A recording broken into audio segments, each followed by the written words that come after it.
Good afternoon, everyone. I'm so happy to have you join us for Healthy Living Together. Today is Wednesday, March 16th, and March is reading month, so our topics today are very timely. And of course, I want to say happy St. Patrick's Day to one and all.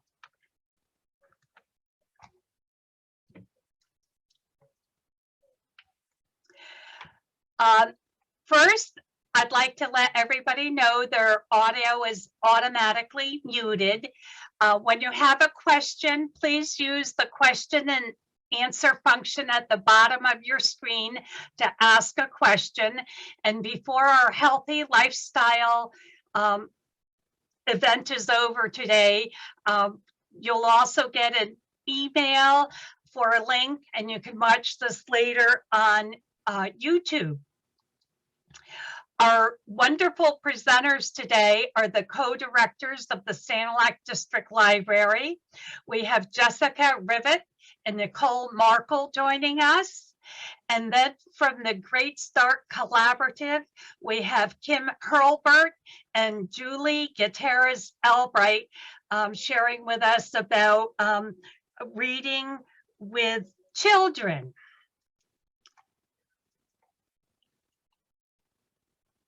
So reading across the generations by the library, talking is teaching by Great Start Collaborative, and then questions and answers from our audience. And I'm very happy to call upon Jessica to begin our presentation.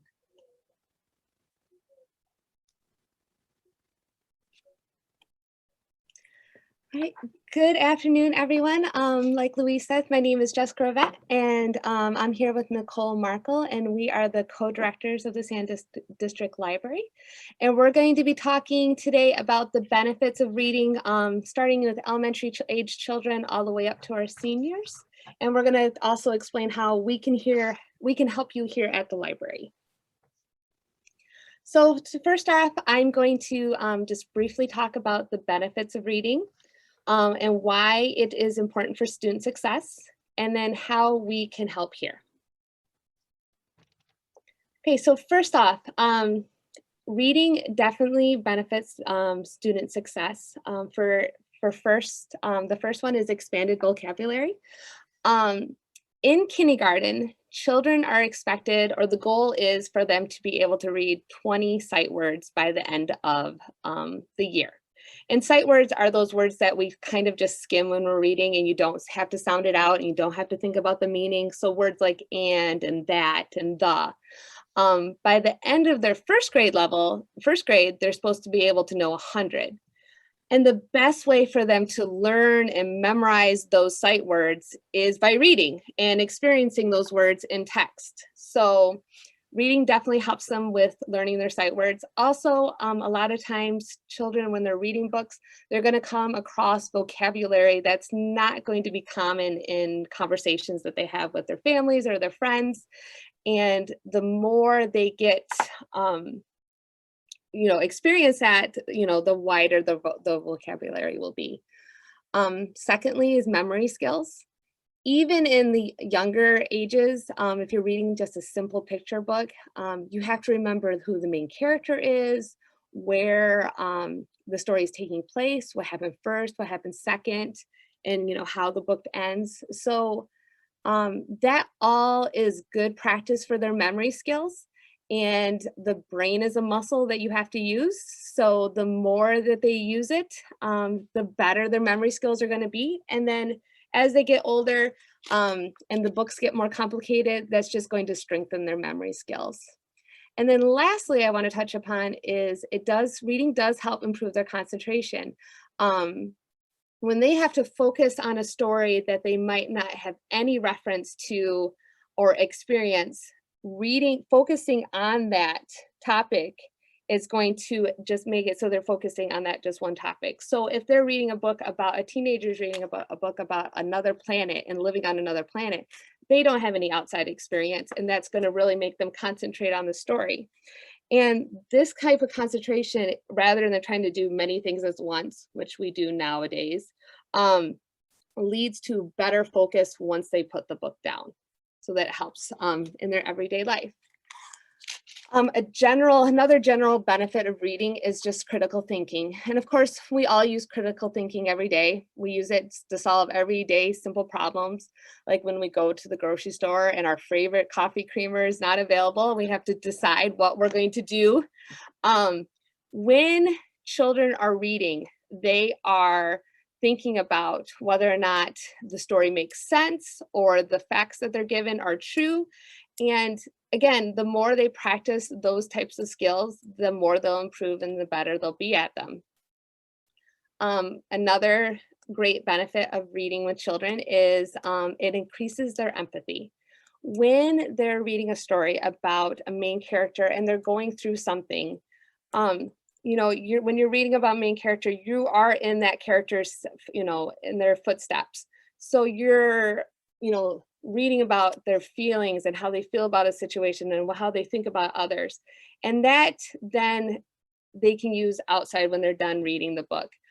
So there's been studies that show that the more a child reads, the more they can empathize with somebody or that is going through something that they might not personally experience.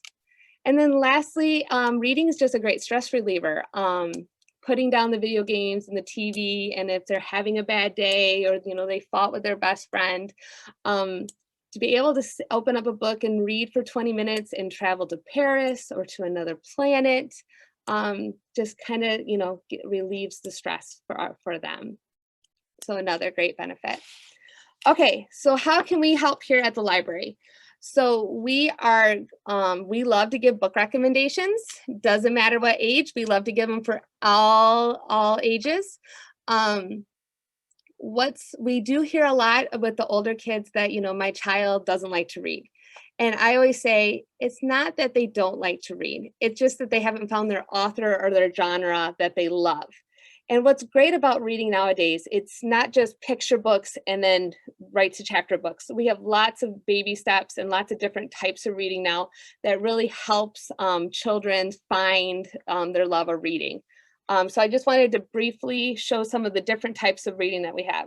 So we have, you know, the typical historical fiction, realistic fiction, sci-fi, fantasy novels, but we also have things that are called graphic novels. They're kind of like a comic book. They're for all ages. We even have adult graphic novels, but it's very much, as you can see, they're lots of pictures and just little text bubbles for them to read. So somebody that might be struggling with reading or not enjoying reading, this is a great option to get them back into reading. Another different option is called Choose Your Own Adventure.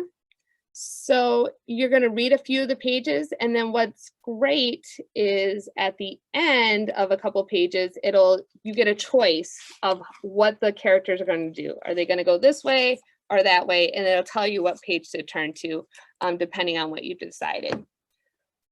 Something that's for a little bit older readers, so you know, junior high, high schoolers, is we have books in verse.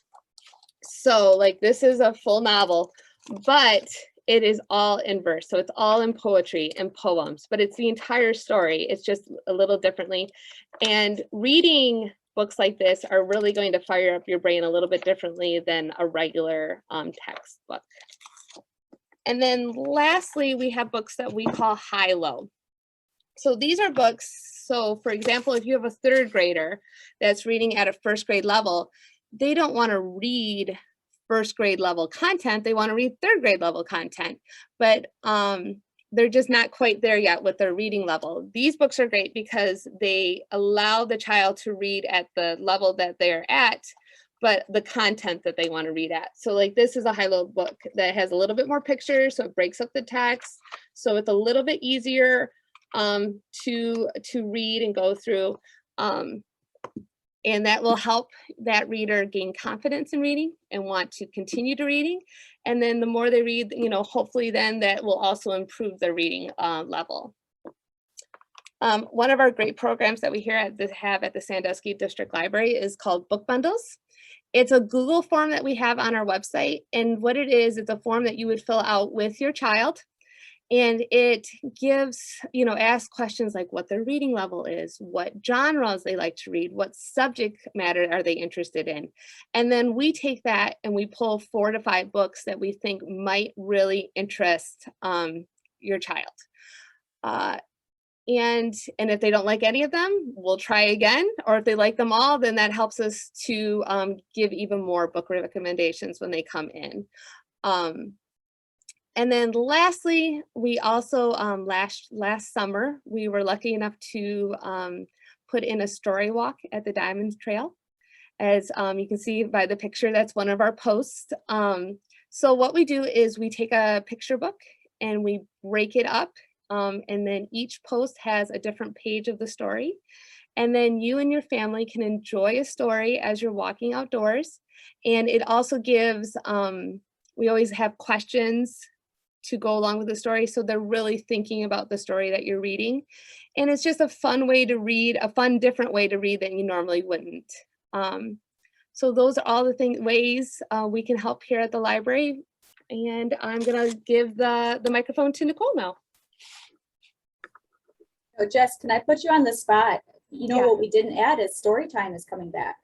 Story time is, we are going to be starting in-person story time starting April, the second Tuesday in April at 10 a.m. So just another way where yes. All right, well, I'm Nicole Markel. I'm going to take over and talk about how reading helps as you age and when you're an adult. So we're going to talk about the same thing, the benefits of reading and what the library can do to support your continued reading.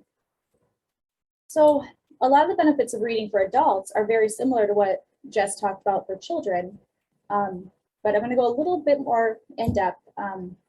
Brain and memory strength, it really helps build a lot more, a complex network of connections inside your brain. And the more you read, the more those build.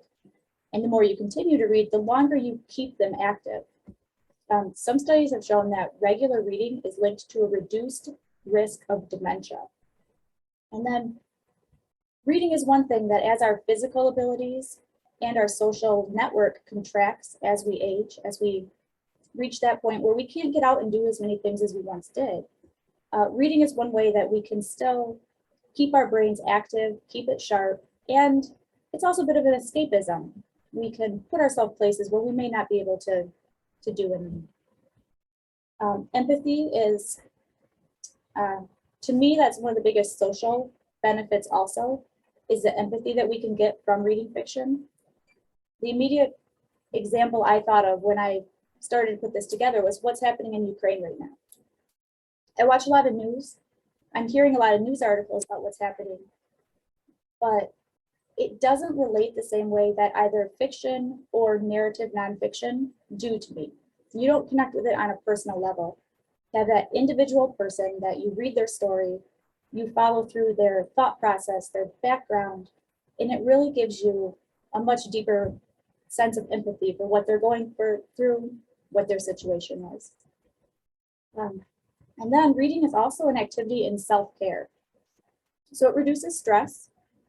It lets us escape our everyday grind that is, our lives are stressful right now. So if you can step back, do something for yourself, read for just a few minutes even, and that's something you can do for yourself. 30 minutes of reading has been proven to lower blood pressure, heart rate, and reduce feelings of distress, which I think we could all benefit from for sure. And then while we're doing that 30 minutes of reading, doctors at the Mayo Clinic actually suggest reading as part of a regular sleep routine because it does those things. It reduces our heart rate. It lets us relax. And while I'm a big proponent of all reading is reading, they do suggest just print books for that because that doesn't affect with your brain the same way as a screen would. So how can the library assist and help you with getting either a reading habit started or continuing your reading habit? Just like with kids, we love book recommendations. Sometimes to a fault. Sometimes we can overwhelm people with the pile of books we pull out. But we love doing book recommendations. We have some patrons who we keep a list of what they're reading, what they want to read next. And we will continue to order it in, make sure that if we don't have it in our collection, we get it and it's available when they're ready for the next book. Along with recommendations, if you want a different type of reading, check out our displays. We're constantly pulling different things just to maybe expose yourself to something that you wouldn't pick up on your own. And then different types of reading. Something else we can help with is getting access to either ebooks and electronic audiobooks. We offer both of those for free, and we will help set up, we will help get your device ready to go. And then something I didn't think to add on the PowerPoint, but we also partner with Library of the Blind, so we can help if you need more assistance. We will facilitate getting that set up. And then there's also something else I didn't think of, so I'm kind of winging this part of it, but something else is everybody has different reading needs. I personally do a lot of audio because visually it's hard for me to read small print anymore, so I do large print. But something else is if you get set up on Libby, if you're doing ebooks, you can also change it to a dyslexic font, which helps a lot of people who maybe have processing issues. And that's great for children as well. Some of the programs that we have at the library that help, we do the Great Michigan Read, which this year it has came and gone. Those are Michigan authors. It's a whole community event. Everybody's welcome to take a book, read it, come and talk about it. We hope that as things get back to normal a little bit, to do more in-person programming, author visits, things along those lines. And then again, we talk about as aging and how it's great for that mental, but it's not always easy to get here.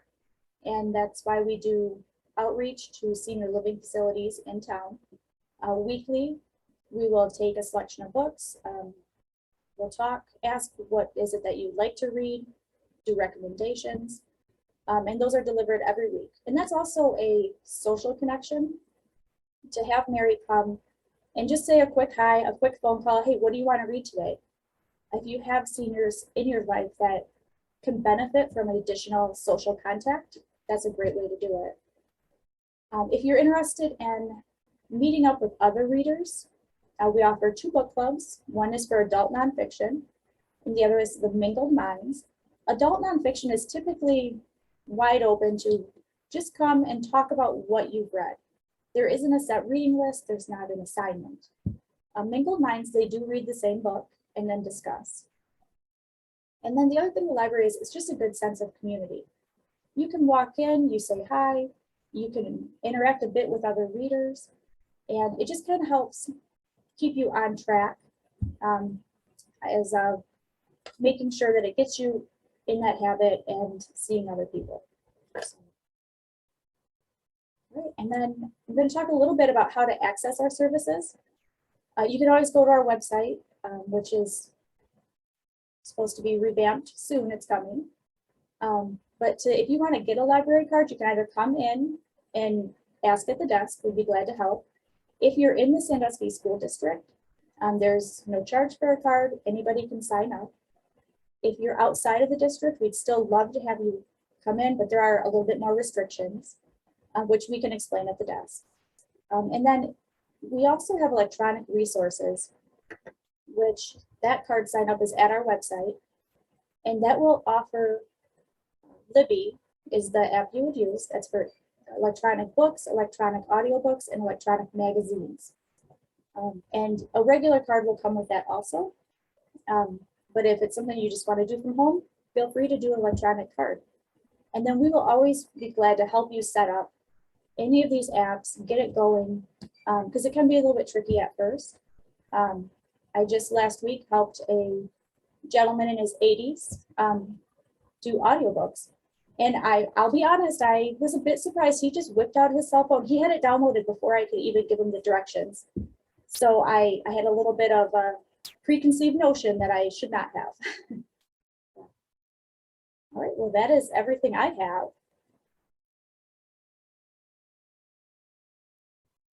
I'm going to, at this point, I don't know if Luis is taking over again or.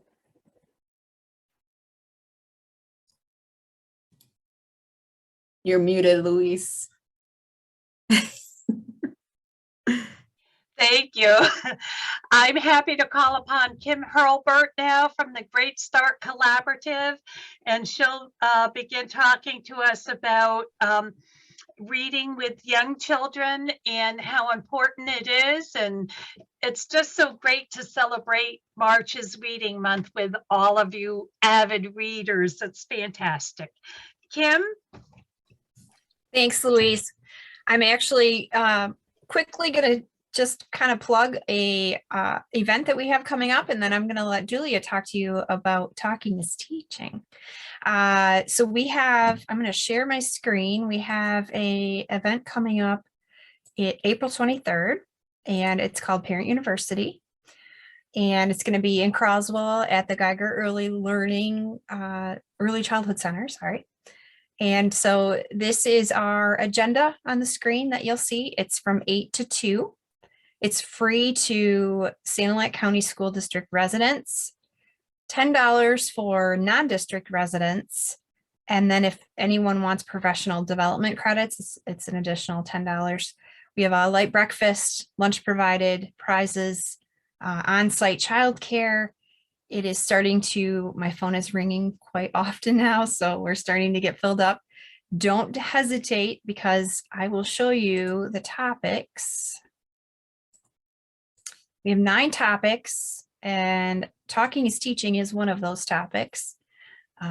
But it's basically, it goes from body safety all the way through cyber safety, understanding behavior, positive discipline, how to turn stress into your superpower. Who doesn't need that right now? So registration is open now through April 13th. And my information is down here at the bottom, 810-404-4739. It's the best way to get a hold of me. And let me know if you need childcare, pick your topics, and we'll get you set up. And it's set to be a great day. So I'll turn it over to Julia. Thanks, Miss Kim. I'm going to go ahead and share my screen real fast. Make sure I have it in present mode. All right, I wanted to take just a quick opportunity to thank McKenzie Hospital for allowing us, Great Start Collaborative, our group, to come speak about all the important things that we're doing in Sanilac County. Specifically, I'm going to focus on our Talking is Teaching campaign, and I'll kind of get into that as we move forward. And I also want to thank Great Start Collaborative for entrusting me with this information. And also a shout out to the Sandusky Library, because they partner with us on so many things. Great opportunities at the library. I so much appreciate them. So, and I learned something new in their presentations. I didn't know about a couple of things. All right. So just a little bit about me before we get started, so that maybe you can kind of see where my foundation is and where like my experiences come from. My name is Gutierrez-Albrecht, and Kim and I are here together today talking about all things Great Start in our county. So I put our emails here. If you ever wanted to get a hold of us, maybe with more questions from the presentation or looking at our programming, that would be great too. So just wanted to kind of put that little plug in there. I worked for Early Head Start for a very long time in Sanilac County. So I was doing teaching and family services in Sanilac County, home visiting. And then I recently transitioned to Head Start, which is specifically preschool. Had a great opportunity to get my master's in early education. And so a lot of whatever trainings I'm kind of providing, I'm so thankful that I have that foundation to share with all of you. And that's my sweet little family there. I actually was kind of giggling. My tax preparer, she was like, "Hey, you're in the newspaper." I'm like, "What?" So just so you guys can kind of recognize my face there and my little family. So what is Great Start Collaborative in Sanilac County? We do a lot of different things, but our main mission is to support families raising young children. We really think about the safety and really providing those early education opportunities to all kids in our county. And so I'll kind of talk about like the programming that we offer to support that mission statement. And you can kind of see here too, let me readjust my screen. So we really focus on early education and childcare, physical health for all families, social emotional support, and family support. So those are kind of like our core beliefs. So those of you who don't know about us, please like us on Facebook. So you can see all the things, you know, especially with the Parent University coming up, we'll be publicizing that and all the things. We're all doing all the things, right? But early childhood has some really great opportunities coming down from our state and into our local county. I want to talk a little bit about language progression. So a lot of times I hear, well, my baby doesn't really talk yet. I don't really know what to focus on with my small, you know, early infant or toddler. And so I just wanted to give a little timeline on what to look for when you're maybe observing an infant or a toddler. And those of you who aren't, you know, maybe raising young children, this could be your niece, your nephew, if you're a grandparent, or if you're working in a school, all of these things to kind of look for. So, and also another thing here, so if I'm looking at the birth to 6 months, language starts then, right? Actually, there's some research on language starting, you know, in utero, them hearing sounds and kind of associating what those sounds mean while a person is pregnant. So at birth, crying is a way of communicating with us, especially not even just their language, but their body cues. So I'm sure you've heard of like the rooting reflex where baby puts hand to their mouth, and that's a sign of early hunger. So that's a way of communicating. They're already at this age creating those language skills and synapses. Here up at 6 months to a year, you start to hear those single consonants. So ba, ma, da, and then they start to what we call in early childhood double consonants. So you hear ba, ba, ba, ba, ba. So you start to hear those different sounds from the kiddos. Also in the 6 months to 1 year range, you'll start to see them say, you know, bye. And even if they're not really like the verbal words saying it, they're using hand motions or no, you'll hear. And I just really wanted to show this timeline because I think it's important to see the progression and maybe to identify what the kids are, you know, successful at. Where do I want to go? I was interested. I don't know if those of you who are in the training, for me as a trainer, I like to have engagement just because, and I know with virtual, I haven't had an in-person training in a long time. But if you wanted to add into the chat, you know, what maybe surprised you with this chart? So just kind of, you know, be thinking of that, and you can add it in the chat, or I'll just kind of continue on with our little progression chart here. So at 1 year to 18 months, they can start to name familiar objects. So you can hear like dog, cat, things that they're normally seeing every day, car, or if you're asking them in like a picture book, you say, can you point to the monkey? And they can point to it. That's all part of language. So yeah, I will move forward. If it'll let me. There we go. Okay. So again, for me as a person, the way I learn, I want to know why something is important. And so that's why I'm kind of talking a little bit about this, just the research and all of the developmental milestones now. And then I'm going to share with you, you know, what we're doing to kind of help increase language in our community.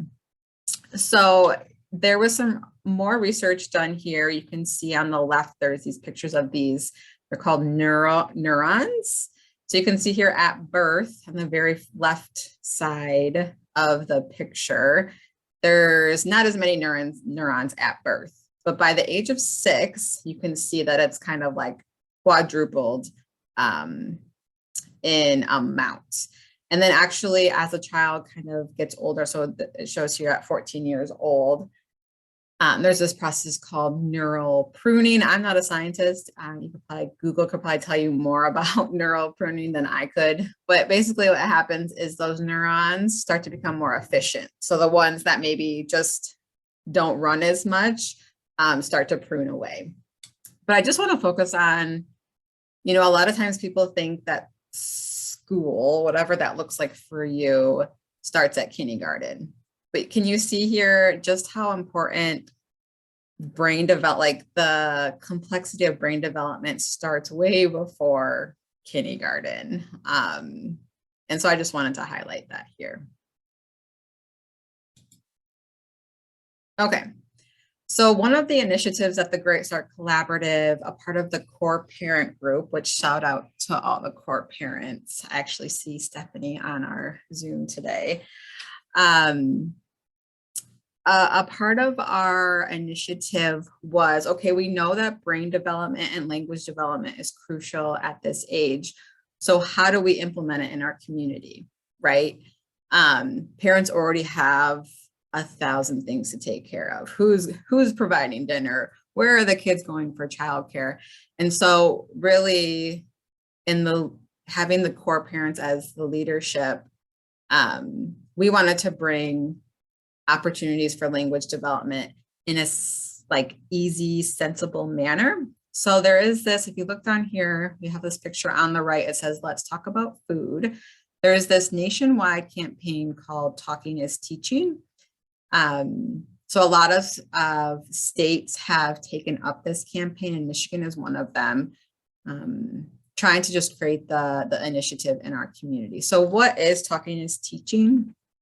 Basically, it's trying to provide, like I said, opportunities in an easy, seamless way to increase language development. So here I have, especially in our farm or rural area, we have a lot of farmers markets in the summer.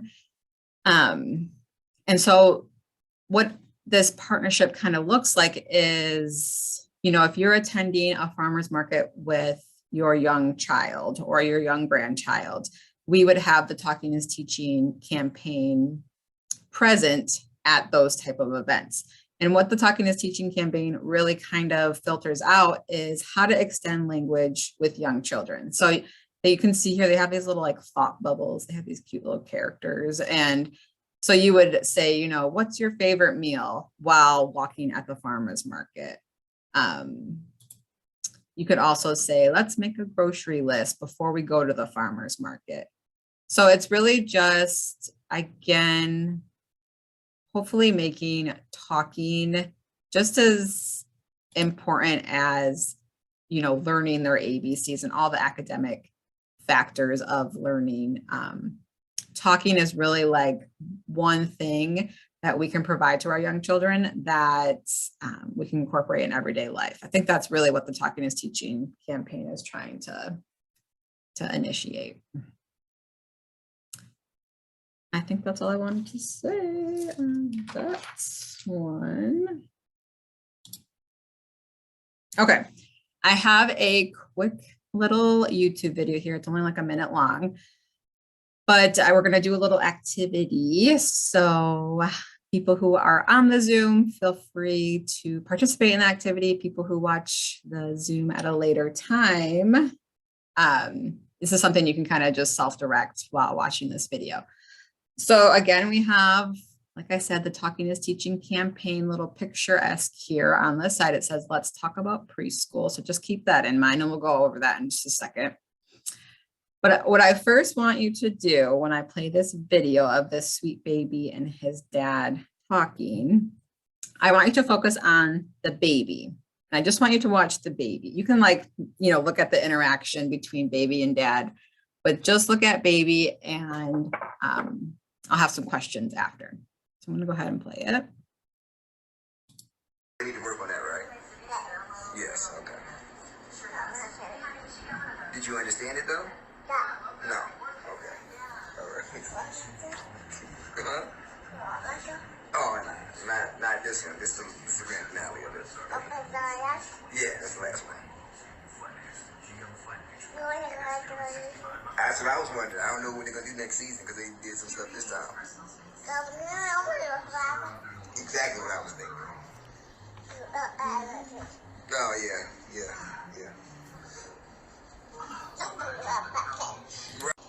Like go somewhere else with that, but don't. Okay, I'm gonna pause it there. Those, this dad and baby, they have like this whole following now. It's like really cute the way that they're interacting with each other. But the question that I have for you, so after observing baby, what do you think that he was learning there? And you can put it in the chat, or I can give some ideas too, but what do you think baby was learning in that interaction with dad?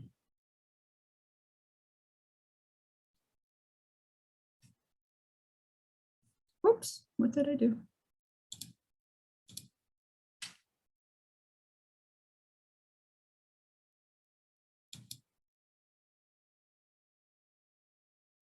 Thank you, Kim, for posting it in the chat.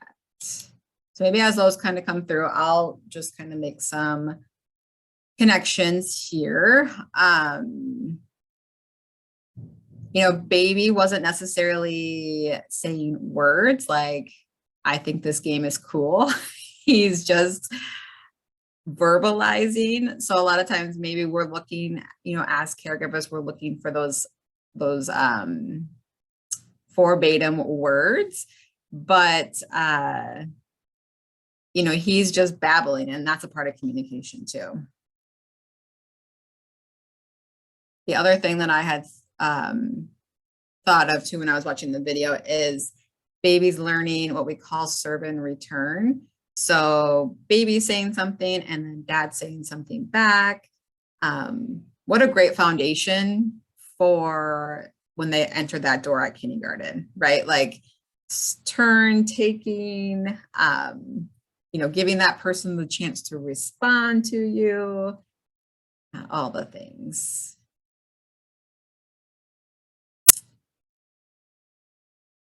The other thing I wanted to, the other question that I had to just to be mindful of and thinking of is, how do you think baby felt? Like if you could put your sense or put yourself in baby's, you know, position, how do you think he felt during that interaction with his dad? I would say, you know, he felt supported. I think you could go even as far as feeling loved, or that what baby is saying, he feels like is of value, like his dad thinks it's important. If you have a chance to watch this video at a later date, it's really interesting too. Like if you really look at observing people's interactions, they're mimicking each other. So dad is pointing, baby's pointing. It's almost like they really know what each other, you know, baby is saying. So, and then just to point back to how to incorporate talking as teaching, the campaign that, you know, Great Start is working on, is something that dad could maybe to add to his repertoire, although he's already doing a great job. You could say, let's talk about your preschool day today. You know, what did you learn about? And baby could respond, or who were your friends? Who did you sit by at lunch? Let's count the crayons. What color are they? You know, I was giggling as we were preparing for our Zoom for today. You know, us as parents, sometimes we got so many thoughts running through our head. Like the last thing we can think of is like how to extend our child's learning. We're like just trying to make it to bedtime because we have so many things going on. But yeah, it's just those like simple phrases that talking is teaching pushes out. And that's why we think it's a really important initiative, is really just to aid in parenting. Yeah, feels, but I was just looking at the chat. following conversation with dad and baby, eye contact. Yes, building those skills at a very young age, right? Thank you guys for participating. Okay. It's gonna play my video again. Okay. Let's just checking my time here. More research. So why, again, for me, I need to know why this stuff is important. They did a research study, and what they did is they put tape recorders on caregivers, so the parents and even like daycare providers, and they recorded how many words the adult spoke to the children. And so you can see here with this red line, the more words that were spoken by the caregiver, the more words the child knew at an older age. So you can see here at the bottom, it's like that gray line. The fewer words spoken to the child, highly correlated with the amount of words that the child knew at a later age. So just, again, that's why talking is like, it's the tagline, but talking is teaching, right? It's not these like fancy math books that we have to provide to our kids and spend a lot of money on. It's really just the words that come out of our mouth, hopefully good words, right? Just another thing that we are trying to build up in our community. Again, we're very much tasked as a work group to build community partnerships, build community support for families raising young children. These are called math boxes. And so you can see here on the left, they have a talking is teaching literature. And then there's some ideas on how to incorporate math language into everyday life. So like a family would get a math box, and actually the library, I don't know if I missed this in the presentation, but they're doing something similar, but with science. They could talk more about that. But basically just giving us as parents the opportunity to build our partnerships with our kids, incorporate more academic learning, all of that good stuff. While I have the community's attention, I wanted to just put a plug in for another initiative that Great Start is trying to, or is really providing for our community. It's called STARS, and what it stands for is Survey to Access Resources and Support. And actually the Sandusky Library partnered with our group, and they have a sign outside of their facility there. And actually our signs are throughout the community. You probably, people out there probably have seen these signs.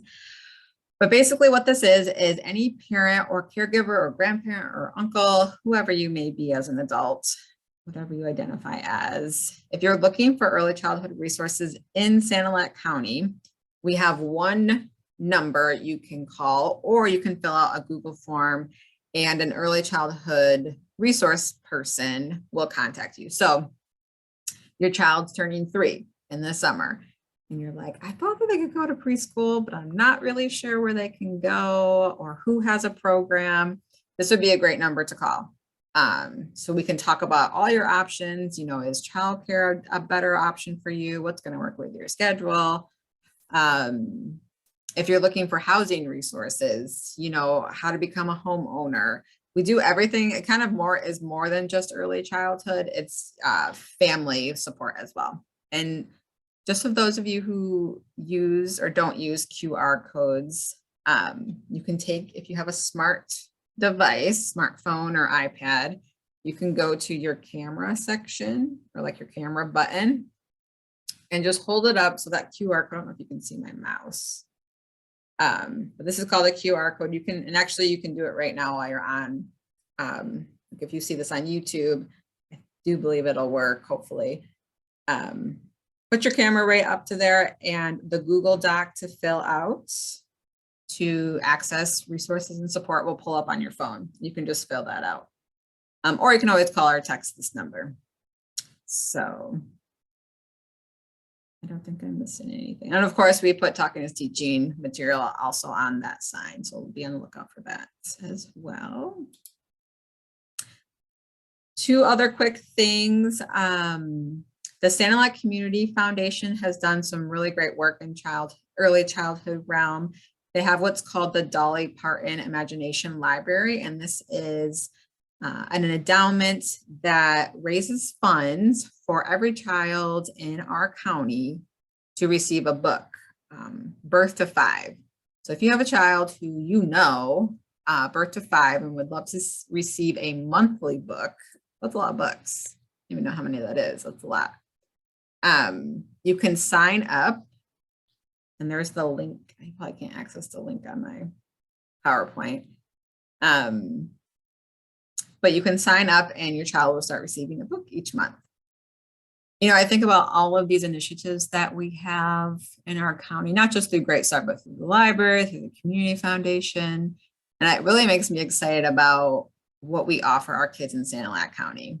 You know, I look at data all the time, and they have data that shows where your county ranks with early childhood. And I would love to see Sanilac County children at like the #1 spot. How great that would be for our kids. So the other thing I wanted to just shout out there, so that while we again have the community's attention, is the preschool scholarship fund. So this actually was again a baby born out of core parents. And shout out to Kim too. She's like the mothership. She just does a great job. Our county is recognized for like one of the top producing core parent coalitions. So kudos to all the work that our parents are doing, because we want to provide programming that parents are interested in, because we don't want to get programming out there that maybe parents don't find of value. But okay, back to, I get on sidetracks. Back to the preschool scholarship. So some preschools in our area charge a fee, right? And so if you're maybe concerned about not being able to pay that fee, we would hate for the child not to have the opportunity to go to preschool based on like tuition constraints. So that is housed through the Great Start Collaborative. We did partner with the Community Foundation, I believe, on that. I see Kim's head shaking, yes. So please feel free to reach out. Those emails at the beginning of the PowerPoint, you can email either of us and we can point you in the right direction. I think this is my last slide.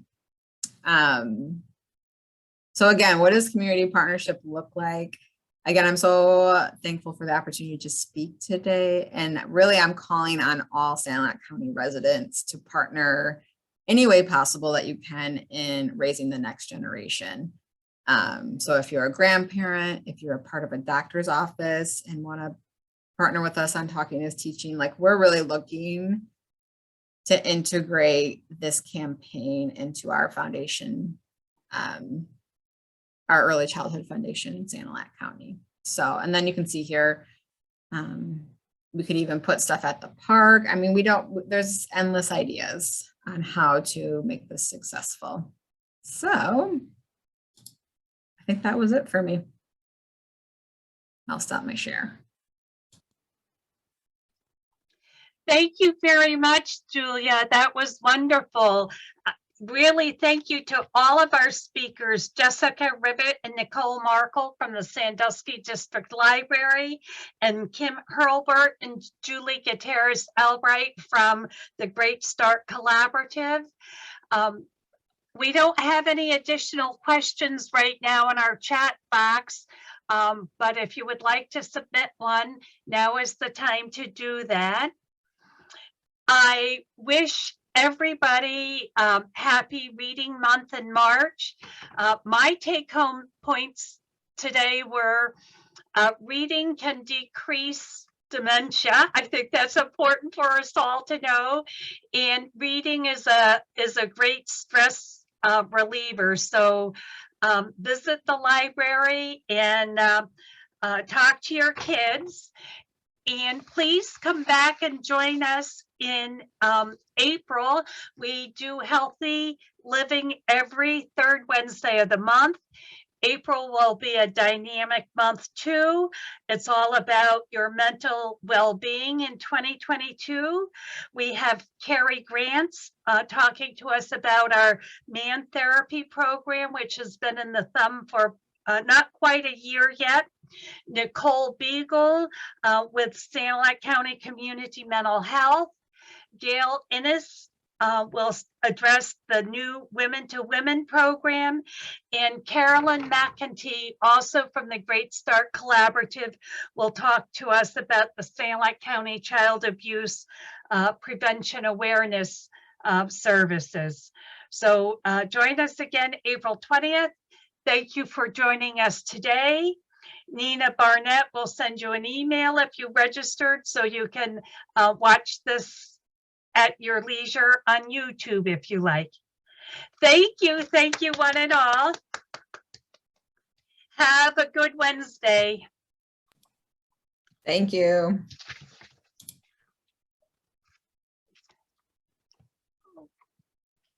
Okay.